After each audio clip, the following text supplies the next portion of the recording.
야심 저와는 하나님 말씀 에베소서 5장 21절과 6장 1절부터 4절까지의 말씀을 봉독하여 드립니다. 에베소서 5장 21절, 22절, 6장 1절부터 4절까지의 말씀을 봉독하여 드립니다. 그리스도를 경외함으로 피차 복종하라. 아내들이여 자기 남편에게 복종하기를 주께 하듯 하라. 자녀들아 주 안에서 너희 부모에게 순종하라. 이것이 옳으니라. 내 아버지와 어머니를 공경하라. 이것은 약속 있는 첫 계명이니 이로써 내가 잘되고 땅에서 장수하리라. 또 아비들아 너희 자녀를 노엽게 하지 말고 오직 주의 교훈과 훈계로 양육하라. 아멘. 5월은 가정의 달입니다. 5월달 동안에 여러 가지 달들이 많습니다. 5월 5일은 어린이날이고요. 5월 8일은 어버이날이고요. 오늘은 우리 어버이 주일을 지키죠. 5월 15일은 스승의 날입니다. 그리고 5월 21일은 무슨 날인지 압니까? 모르지요? 그 나이 되도록 몰라도 어쩌니 있겨. 둘이 하나 되는, 따라 둘이 하나 되는 날. 그러니까 5월 21일이에요. 그 날은 부부의 날이라 합니다. 그래서 여러 가지 기념일들이 많은데 5월 달의 기념일들은 다 무엇을 의미하느냐 하면 고마운 사람들에게 예를 표하는 그런 날들이죠. 여러분의 인생에서 고마운 사람이 누가 있습니까? 내 인생에서 그분 생각하면 참 늘 고맙다. 그 은혜를 어떻게 갚을까 하는 그런 사람이 있습니까? 네. 특별히 교회 안에 그런 사람도 있기를 축복합니다. 그런 사람이 있으면요, 이 5월달 동안에 감사를 표현하는 거예요. 네. 저는 미스터 또롯에 나오는 김호중 씨 때문에 열심히 그 친구의 노래를 듣고 있습니다. 살아온 사연이나 극복해온 삶의 여정이 너무 아름답고 그 뒤에 기도로 그를 지도해주고 밀어준 서수용 선생님, 그 서수용 집사님의 간정도 너무 좋고 그래서 그 참 많이 들어요. 근데 그 중에서 이 고맙소라는 노래가 있지 않습니까? 원래 누구 곡이죠 이게요? 뭐 유명한 사람 곡이던데 다시 부르는데 가사 소절이었습니다. 이 나이 되어서 당신을 만나서 고맙소 고맙소 널 사랑하오. 그 고맙소라는 한마디 말을 이렇게 소절에 넣어서 부르는데 가슴에 칭하게 울려오는 거예요. 원래 이 곡은 그의 아내에게 바치는, 아내를 위해서 부르는, 남자가 부르는 노래인데 김호중 씨는 결혼을 안 했잖아요. 김호중 씨는 이것을 자기의 스승을 떠올리면서 그렇게 고맙소라고 하는 겁니다. 인생의 고비에서, 중요한 고비에서 자신의 손을 잡아준 사람, 그리고 그 고비를 뛰어넘어가서 길을 잡아준 그 사람에 대한 고마움들을 그 노래로 표현하고서 그렇게 말합니다. 여러분, 5월달 동안에 우리는 가정 안에서 고마운 사람이 있어서 부모에게 효도를 하고요, 또 예를 표하고요, 또 우리 가까운 스승이나 또 심지어 목회자인 저한테도 예를 표하는 분이 계시더라고요. 예를 표하고 그렇게 고마움을 표로합니다. 여러분의 영혼 속에 근데 진정 고마운 사람이 있습니까? 정말 그분이 그때 내 손 잡아준 것이 얼마나 고마운지 그런 분 있습니까? 여러분의 인생에서, 남은 인생에서 이것들을 없었다면 만들어가는 은혜가 있게 되기를 예수님의 이름으로 축복합니다. 네? 내가 누군가의 손을 잡아서 그 고비를 넘어가도록 다 잡아준 그 사람이 여러분에게 있다면 하나님 앞에 섰을 때 너무나 하나님의 큰 영광을 돌릴 수 있는 제목이 될 줄 믿습니다. 그런데요, 이것이 구체적으로 어디에서 일어나야 되느냐? 가정 안에서 이 고맙소라는 고백이 남편은 아내에게, 아내는 남편에게, 부모는 자식에게, 자식은 부모에게 이루어져야 한다고 하는 사실입니다. 할렐루야. 그것을 이루어가는 은혜가 있게 되기를 예수님의 이름으로 축복합니다. 요즘 시대에 참 참 고민스러운 난백산 같은 이야기들이 있습니다. 방송을 듣다 보니까 효도 계약서를 쓰는 가정들이 있답니다. 효도 계약서의 항목을 보면은 유산을 이렇게 물려주는데 물려주는 조건으로 2달에 한 번씩 자녀가 부모에게 방문을 해야 돼요. 또 3달에 한 번은 손주를 데리고 와야. 그래서 손주도 보고 그렇게 방문을 해야 되고 매달 얼마씩 생활비를 이렇게 드려야 되고 그 계약서를 어기면 주었던 유산들을 다시 되찾아온다는 겁니다. 때로는 이 유산을 상속해 주면서 채무계약서, 빚이죠. 채무계약서를 이렇게 써가지고 그거를 가지고 공정을 받아놓고 상속받아 주는 것을 다시 되찾아오면 세금 문제 복잡한 게 많으니까 그걸 주면서 채무계약서를 계약해놓고 몇 억대의 재산을 이제 채무로 받아들이기도 하고 이런 얘기를 합니다. 다 물려주면 내가 굶어 죽고 안 물려주면 물려줄 사람이 별로 없어가지고 아무 생각 없이 듣고 계시네요. 다 물려주면 내가 굶어 죽고 안 물려주면 뚜디 맞아 죽고 그래서 지혜로운 것은 반만 물려주는 것이다. 그런 얘기를 하는 그런 시대에 우리가 살아갑니다. 여러분, 뭔가 잘못해도 참 많이 잘못된 그런 시대상의 모습이죠. 하지만 이런 시대에도 참으로 믿음 안에서 가정 안에 덕을 세워가는 많은 자녀들도 있고요. 좋은 부모님들 많이 계신 줄 믿습니다.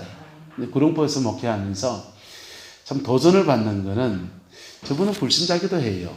그리고 저같이 대학을 이렇게 나와서 부모님부터 혜택을 많이 받은 분도 아니세요. 그런데 부모님들한테 하는 걸 보면은 참 내가 부끄러울 때가 참 많습니다. 아침 저녁으로 어머니 들여다보고 며느리가 와서 늘 반찬 챙거리고 그냥 딸같이 그렇게 대하면서 때로는 딸같이 대하니까 방익지 어르신 며느님 보니까 어머니한테 망보락하대요. 어머니 이거 모여야 됩니다 하고 방익지 오셨습니까? 한번 봤는데 그 보면서 이분은 딸이구나. 유공사님 봐도 그렇고 정말 공덕비를 세워줘야 될 분들이 너무 많이 계십니다.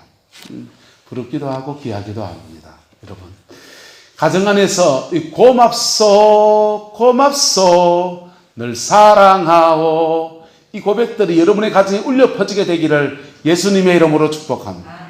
그런데 반면에 모든 가정이 다 그런 가정은 아니라는 것. 그 속살을 열어보면 가정 안의 아픔과 갈등들이 너무나 많은 것이 오늘의 현실이기도 합니다. 사단은 간교하게도 우리의 가정 속에 영적인 덫을 파놨어요.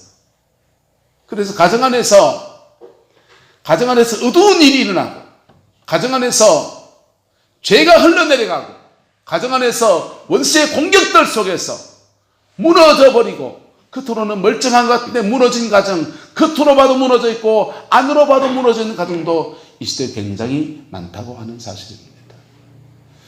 복음이 위대한 점은 사단이 그렇게 파놓은 뜻과 같은 것들을 모두 회복할 수 있는 권세와 능력이 있다는 거예요. 할렐루야. 이 복음의 능력을, 문제는 뭐냐? 이 복음의 능력을 내 가정 안에서 풀어내고 내 가정 안에 적용하는 믿음의 경주를 하지 않을 때 가정은 방치되어 버립니다. 사단의 공격받은 그대로 흘러내려가게 되어져 있습니다. 원수의 공격들 속에서 무너진 가정이 하나님 앞에 세워진 가정의 특징이 뭐냐? 뭔지 압니까? 하나님 앞에 복되게 세워진 가정의 특징이 뭐냐? 아들은 누굴 닮고 아버지 닮고 딸은 누굴 닮고 엄마 닮고 보통 이게 정석이죠. 그거로 되게 돼요. 그런데 믿음의 가문, 하나님이 복된 믿음의 가문 특징은 뭐냐면요. 아들이 아버지를 안 닮고 예수 닮습니다. 할렐루야. 딸이 엄마 안 닮고 예수 닮습니다. 그래서 나보다 더 성화된 사람으로 자녀가 세워져 있으면 그 가정엔 돌파가 일어나는 거예요. 근데요, 믿음 안에 극복이 안 된 가정의 특징이 뭐냐면 아버지 못된 거 그대로 자녀한테 다 흘러가 있습니다. 엄마 그거 못된 거 그대로 자녀에게 딸에게 흘러가 있습니다. 그래서 옛날 어르신들 말씀에 가슴 아픈 말이 있지 않습니까? 서방복 없는 여자는 무슨 복도 없다? 자식 복도 없다. 여러분 그 말이 무슨 말이겠어요? 서방복이 없다는 말은 부부 사이가 좋았다 안 좋았다? 안 좋았다. 서방복이 없으니까 서방 옆에 또 딴 여자가 있었을 수 있다 없다? 있죠. 서방복이 없으니까 아버지가 아버지 노릇 했습니까? 못했습니까? 못했지. 그러니까 자녀들 뭘 보고 자라요? 부모를 보고 자랐는데 그 부모로부터 아버지 노릇 제대로 못하니까 자녀 공부시키는 것도 문제가 있고, 아버지 노릇 제대로 못하니까 부부 사이가 원만하잖아요. 맨날 집에서 싸우는 거 보고, 그래서 그 아이가 세상에 나가서 자기 인생을 살아내면 직장생활 제대로 해내겠어요? 그도 가정을 꾸릴 텐데 가정을 꾸려서 그 가정 안에서 아버지 자리 지키고 아내의 자리를 지키면서 자기 자식 길러내고 부모에게 효도하는 것 할 수 있는 마진이 있을까요? 그게 없는 거예요. 그게 안타까운 대물림처럼 가정 안에서 마구 흘러내려가 버리게 됩니다. 복음의 위대한 점은 무엇인가 하면요, 그 모든 것을 뒤집어서 십자가의 능력으로 새롭게 하는 역사가 있다는 것입니다. 할렐루야. 그렇게 하려면 뭐가 해야 되느냐? 따라서 내가 먼저 복음 앞에 서야 합니다. 여기서 시작되는 거예요. 내가 먼저 그리스도의 피 묻은 복음 앞에 서야 합니다. 그리고 이 복음을 가진 사람으로서 내 가정이란 곳에 심겨져야 돼요. 내 가정을 붙들고 기도의 실험을 하고 하나님 앞에 몸부림을 치고 기도해 보세요. 깊이 기도하면 영계에 들어갑니다. 영계에 딱 부딪히기 시작해요. 부딪히면 성령이 먼저 오실까요? 마귀가 먼저 올까요? 성령이 먼저 오십니다. 성령이 먼저 오셔서 우리 기도를 막 도와주세요. 그래서 기도가 막 잘 됩니다. 그 다음 뭐가 온지 압니까? 어서군요. 그 다음 뭐가 온지 압니까? 또 몰라요, 뭡니까? 축복 안 옵니다. 그 다음 마귀가 옵니다. 성령이 먼저 오셔서 내게 기도할 수 힘과 능력을 막 주셔서 충만하게 해서 기도가 너무 잘 된다 하는데 갑자기 어두움과 조우를 딱 시작됩니다. 어두움과 조우가 딱 시작되는데 기도가 막혀요. 일 나가 집에 가야 됩니까? 뚫고 나가야 됩니까? 아니에요. 맞아요. 그때부터 영적 전쟁이 시작되는 거예요. 영계의 전쟁이 펼쳐집니다. 영적 전쟁을 펼치면서 막 실험하면요, 그때 여러분의 가정과 여러분의 인생과 여러분의 삶을 잡고 있는 흑암의 권세가 확 떠나가는 일까지 그때까지 싸워야 되는 거예요. 할렐루야. 그래 싸워서 요 사이클을 한 바퀴 지나가면요, 그렇게 영계에 싸웠으면요, 영계에 싸웠으면 그 다음은 따라합시다. 생활에서 한 따까리 더 해야 됩니다. 한 따까리만 알지요? 생활에서 한 번 더 싸워야 돼요. 한 번 더 싸워서 여기 한 사이클이에요. 기도의 승리를 취한 한 사이클입니다. 기도로 하나님 앞에 씨름하면서 영계의 싸움을 한번 하고 생활에서 싸움이 두 가지가 맞물리면서 우리의 생활과 삶에 하나님의 축복의 역사와 은총의 역사가 이루어지는 거예요. 할렐루야. 그 싸움을 싸울 수 있기를 예수님의 이름으로 축복합니다. 복음을 여러분의 생활과 삶 속에서 적용하기를 축복합니다. 그러면요, 여러분의 가정 안에서 영적 전쟁에 승리한 자에게 주어지는 하늘의 축복이 쏟아집니다. 오늘 성경은 이렇게 말합니다. 그리스도를 경외함으로 피차 무엇하라? 여러분, 그리스도를 경외하는 사람으로서 가정 안에 축복은 뭐냐? 피차 복종하는 것. 피차 복종하는 것. 아내는 남편에게 복종하고 남편은 누구에게 복종하고? 아내에게 복종하고. 부모는 자녀에게 복종하고 자녀는 누구에게 복종하고? 부모에게 복종하고.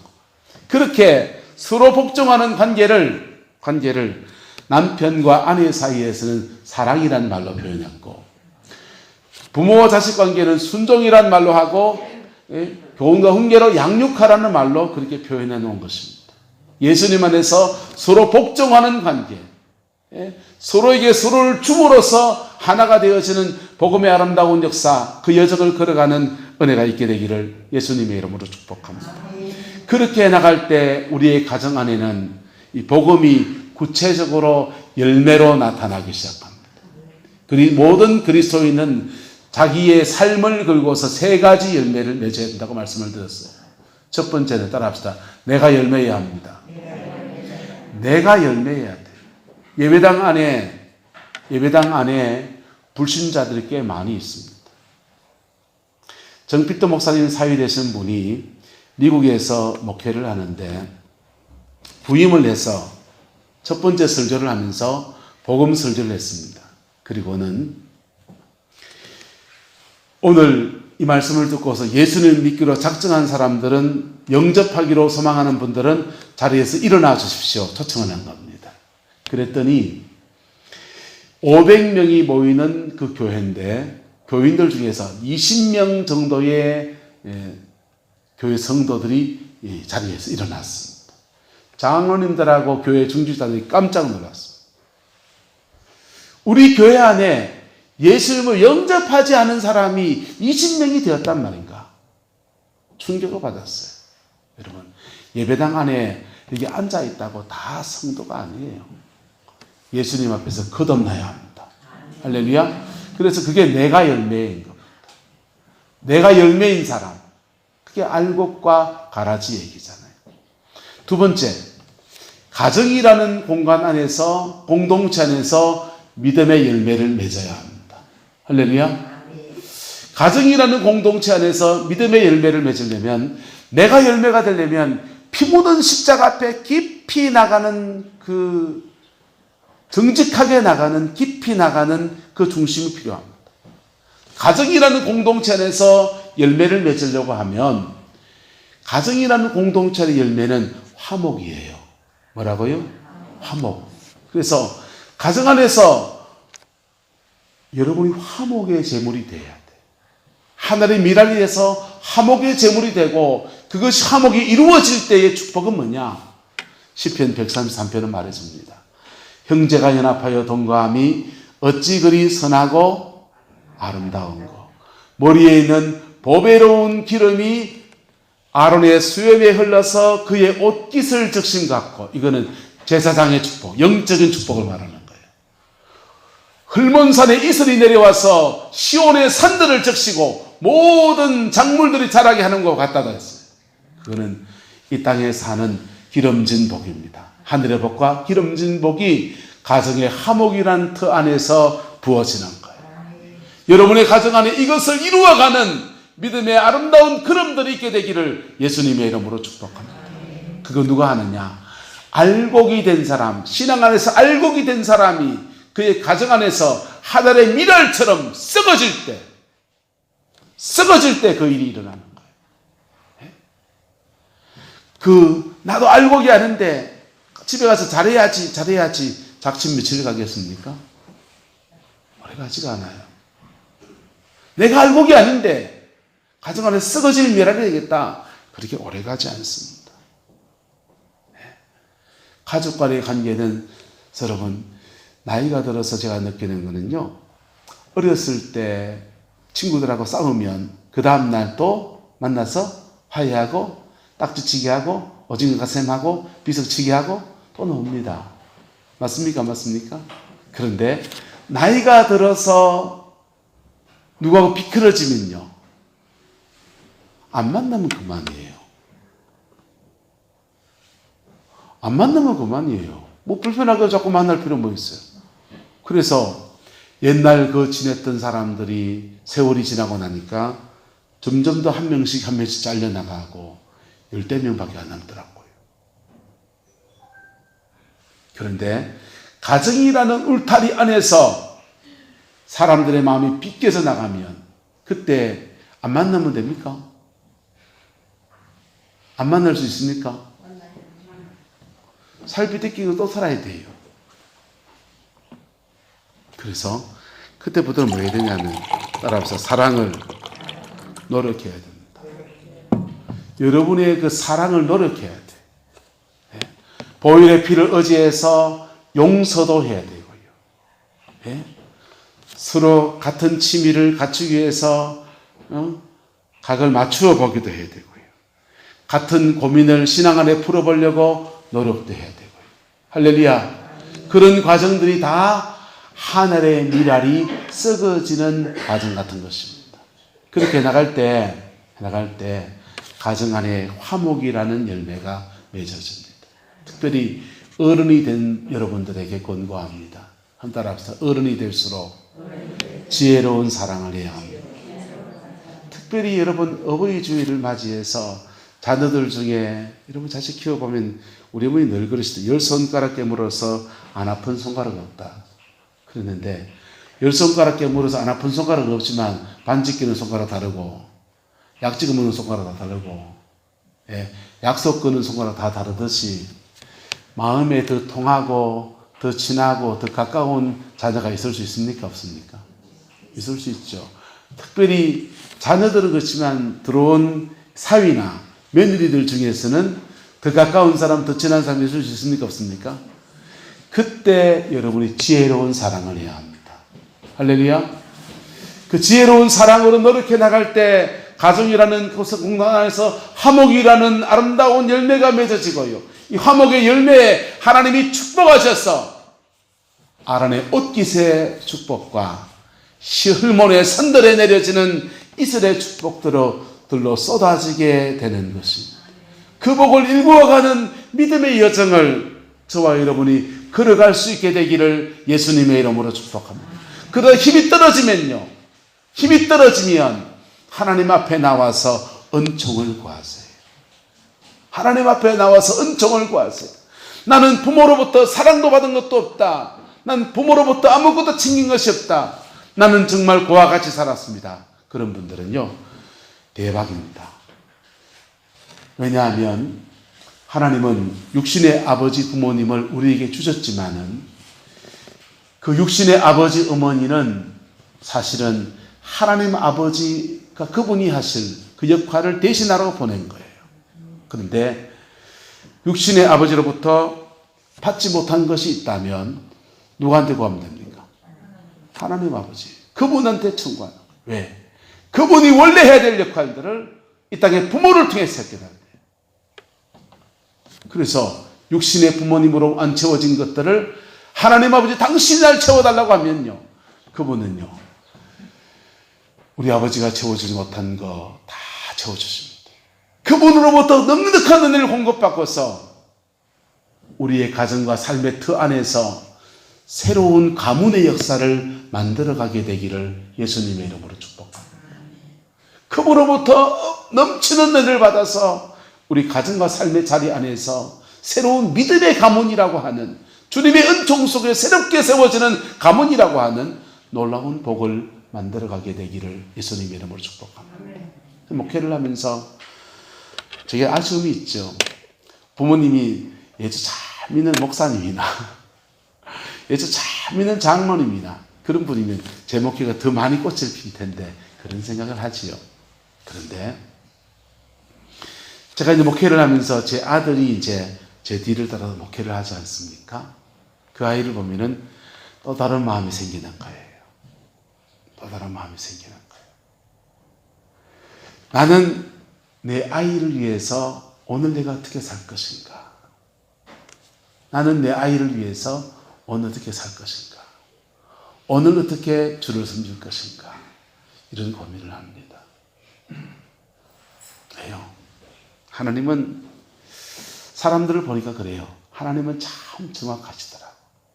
정확하셔서 부모님 때에 하나님 앞에 많이 섬기고 많이 희생하고 많이 수고한 분의 자녀들을 하나님이 풀어주는 깊이와 넓이가 다른 것들을 참 많이 더 봤어요. 저는 불신 가정 출신이어서 목회의 중요한 고비를 지나갈 때마다 참 우여곡절을 겪었습니다. 교육준사에서 전임으로 넘어갈 때 그 우여곡절을 겪었고요. 그리고 부목사 생활까지 쭉 하다가 담임을 나가면서 담임 목회를 시작하는 고비에서 참 우여곡절을 겪었습니다. 왜 그런가? 제 탓이지 뭐요. 제 탓인데 신앙 안에서 믿기관이 너무 없으니까 덩달아 고생한 사람이 우리 아내입니다. 우리 아내는 근데 나 원망할 게 없어요. 저 양반이 기도를 잘못했어요. 하나님, 자기 혼자 예수 믿더라도 불신자라도 자기 고백으로 주의 길 걷는 사람 만나서 아내가 되길 원합니다.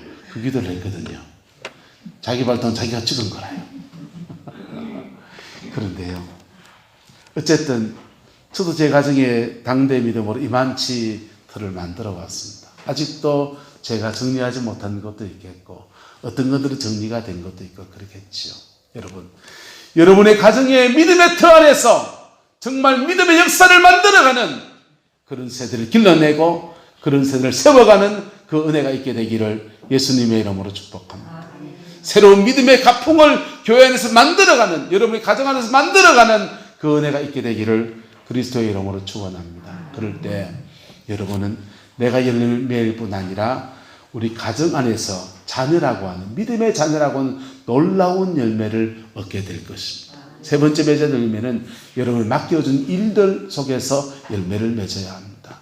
교회 안에 맡긴 섬김의 직분이든지 세상 속에서 여러분이 하는 직장의 직분이든지 그 속에서 삶의 열매들을 맺어 나가야 합니다. 그것도 마찬가지입니다. 알곡이 된 여러분이 하늘의 미랄처럼 수고하고 썩어지고 헌신해 나갈 때 거기에 열매가 맺어지는 것입니다. 그 복을 일구어가서 하나님 앞에 가장 복된 인생으로 세워지는 저와 여러분 되시기를 예수님의 이름으로 축복합니다. 기도하겠습니다. 좋으신 아버지, 내 아버지와 어머니를 공경하라. 이것은 약속 있는 첫 계명이니 이로써 내가 잘되고 땅에서 장수하리라 했습니다. 주님, 우리의 자녀들이 땅에서 잘되고 장수하는 은혜가 있기를 소망하고 우리 또한 남은 인생 땅에서 잘되고 장수하는 역사가 있기를 소망합니다.